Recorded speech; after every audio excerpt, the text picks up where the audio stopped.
வணக்கம். இன்னைக்கு financial accounting 1ல depreciation பார்க்கலாம். அதில் ரெட்டி அண்ட் மூர்த்தி புக்கில் நம்ம என்ன பண்ண போகிறோம் அப்படின்னாக்கா சில ப்ராப்ளம்ஸ் நம்ம இதில் பார்க்க போகிறோம். ஸோ இந்த ரெட்டி அண்ட் மூர்த்தியில் வந்து பார்த்தீங்கன்னா நிறைய ப்ராப்ளம்ஸ் இருக்குது. ஸோ இது வந்து நம்ம பார்க்கும்பொழுது ஃபஸ்ட்டு ஸ்ட்ரெயிட் லைன் மெத்தடில் என்னென்ன ப்ராப்ளம்ஸ் இருக்குது, பேசிக்காக டெப்ரிசியேஷன் என்ன, அதோட மெத்தட்ஸ் என்ன அப்படின்றதெல்லாம் போன வீடியோவில் பார்த்துருக்கோம். ஸோ அதை கொஞ்சம் செக் பண்ணிக்கோங்க. ஸோ இந்த வீடியோவில் பார்த்தீங்க அப்படின்னு சொன்னாக்கா அதாவது செக்ஷன் ஏல 2 மார்க்ஸ் ப்ராப்ளம் அப்படின்னு கூட சொல்லலாம். ஸோ இதில் வந்து பார்க்கும்பொழுது அவங்க வந்து கொஸ்டின் என்ன கேட்குறாங்க அப்படின்னாக்கா, ஒரு மெஷின் வந்து காஸ்ட் அது எவ்வளோ வேல்யூ அப்படின்னு கொடுத்துட்றாங்க, என்ன டேட்டில் பர்ச்சேஸ் பண்ணியிருக்கு அப்படின்னு கொடுத்துட்றாங்க. ஸோ மெஷினரி ஒரிஜினல் காஸ்ட் வந்து 30,000, டேட் ஆஃப் பர்ச்சேஸ் வந்து 2000, useful life of the machine வந்து 5 இயர்ஸ் சொல்லியிருக்கு. அதே மாதிரி ஸ்க்ராப் வேல்யூனா என்ன, அதாவது ஒரு மெஷின் வந்து யூஸ் ஆகலை, அப்சலேட் ஆகிடுச்சு, அதை வந்து செகண்ட் சேல் பண்ணுறாங்க இல்லையா, அதை தான் வந்து ஸ்க்ராப் வேல்யூ. அடுத்தது இதில் என்ன கேட்டிருக்குன்னா ரேட் ஆஃப் டெப்ரிசியேஷன் கண்டுபிடிக்க சொல்லியிருக்காங்க. அந்த பர்சன்டேஜ் கொடுப்பாங்க இல்லையா, அதை கண்டுபிடிக்க சொல்லியிருக்காங்க. அதில் பார்க்கும்போது இப்போது நம்ம எப்படி கண்டுபிடிக்கிறோம், find out the rate of depreciation under straight line method. So amount of depreciation equal to என்ன formula, original cost minus scrap value by useful life. So original cost இந்த சம்மில் 30,000, ஸ்க்ராப் வேல்யூ எவ்வளோ கொடுத்துருக்கு 5,000, யூஸ்ஃபுல் லைஃப் எவ்வளோ கொடுத்துருக்கு அப்படின்னா 5 years. So இப்போ டெப்ரிசியேஷனோட எவ்ரி இயர் எவ்வளோ டெப்ரிசியேஷன் வந்து அவங்க சார்ஜ் பண்ணணும் அப்படின்னா 5,000. அடுத்தது rate, amount of depreciation divided by original cost of the asset into 100. இதுதான் வந்து ரேட் ஆஃப் டெப்ரிசியேஷன் கண்டுபிடிக்கிறதுக்கு உண்டான ஃபார்முலா.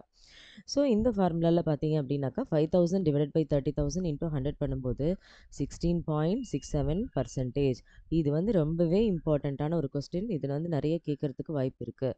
அடுத்தது பார்த்தீங்க அப்படின்னாக்கா prepare machinery account for 3 years and straight line method அப்படின்னு சொல்லி கொடுத்துருக்கு. ஸோ இப்போ மிஷினோட ப்ரைஸ் எவ்வளோ கொடுத்துருக்கு, 36,000 கொடுத்துருக்கு. Freight charges 2,500, installation charges 1,500, life of the machine 5 years கொடுத்துருக்கு. ஸோ இப்போ ஃபஸ்ட்டு அமௌண்ட் ஆஃப் டெப்ரிசியேஷன் கண்டுபிடிக்கிறோம்.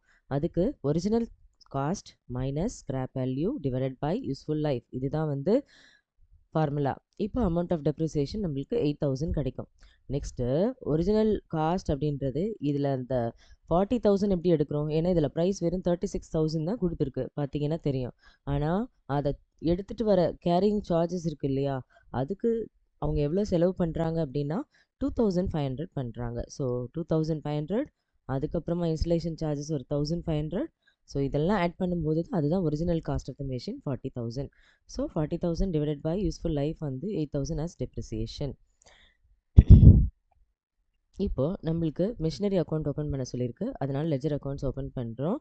அதில் பார்த்தீங்க அப்படின்னாக்கா இந்த அதாவது லெஜர் அக்கௌண்ட்ஸ் ஆஸ் யூஷுவல் நம்ம எப்படி ஓப்பன் பண்ணுவோம், அதாவது T shape ledger accounts, debit credit போட்டுடுறோம்.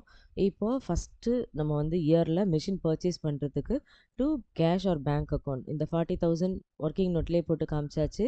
அதனால் கேரியிங் சார்ஜஸ் இருந்தாலும் சரி, இன்ஸ்டலேஷன் சார்ஜஸ் இருந்தாலும் அதெல்லாம் ஒரிஜினல் காஸ்ட்டோட ஆட் பண்ணி நம்ம அங்கே காமிக்கணும். அதே மாதிரி எண்ட் ஆஃப் த இயர் வந்து நம்ம டெப்ரிசியேஷன் ப்ரொவைட் பண்ணுவோம். அதே மாதிரி இந்த இடத்துலையும் by depreciation at end of the year பண்ணும்போது 8,000 சார்ஜ் பண்ணுறோம். அந்த இயர் எண்டில் ஃபஸ்ட் இயர் எண்டில் டெப்ரிசியேஷன் போட்டதுக்கு அப்புறமா மிஷின் வாங்கும்போது எவ்வளோ இருந்திருக்கு, 40,000 இருந்திருக்கு. இயர் எண்டில் 8,000 டெப்ரிசியேஷன் சார்ஜ் பண்ணதுக்கப்புறம் பேலன்ஸ் எவ்வளோ இருந்திருக்கு, 32,000.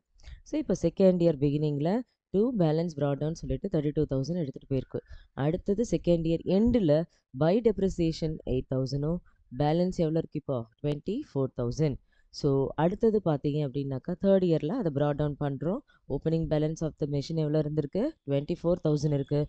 அந்த இயர் எண்டில் டெப்ரிசியேஷன் அக்கௌண்ட்டில் 8,000, பிகாஸ் ஸ்ட்ரெயிட் லைன் மெத்தட் அப்படின்றதுனால நம்ம என்ன பண்ணுறோம், இந்த இடத்துல 8,000 யூனிஃபார்மாக நம்ம சார்ஜ் பண்ணுறோம். அதுதான் ஸ்ட்ரெயிட் லைன் மெத்தட். இப்போது தேர்ட் இயர் எண்டில் வேல்யூ ஆஃப் த மெஷின் எவ்வளோ இருக்குன்னாக்கா 16,000. புரிஞ்சுதா? அதாவது ஃபஸ்ட் இயரில் 40,000 இருந்த மிஷினரி தேர்ட் இயர் வரும்போது என்ன ஆகுது, 16,000 மாறுது.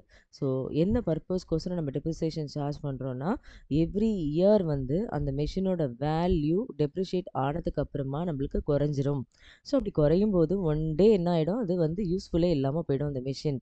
அப்போ அவங்க ரீப்ளேஸ் பண்ணி ஆகணும். அப்போ அவங்க அந்த அமௌண்ட்டை they can utilised for purchasing a new machine. Okay. இதெல்லாம் வந்து பார்த்தீங்கன்னா, சிம்பிளான ப்ராப்ளம். டேட் எதுவும் குடுக்கல. ஒரே ஒரு மெஷின் குடுத்துருக்கு.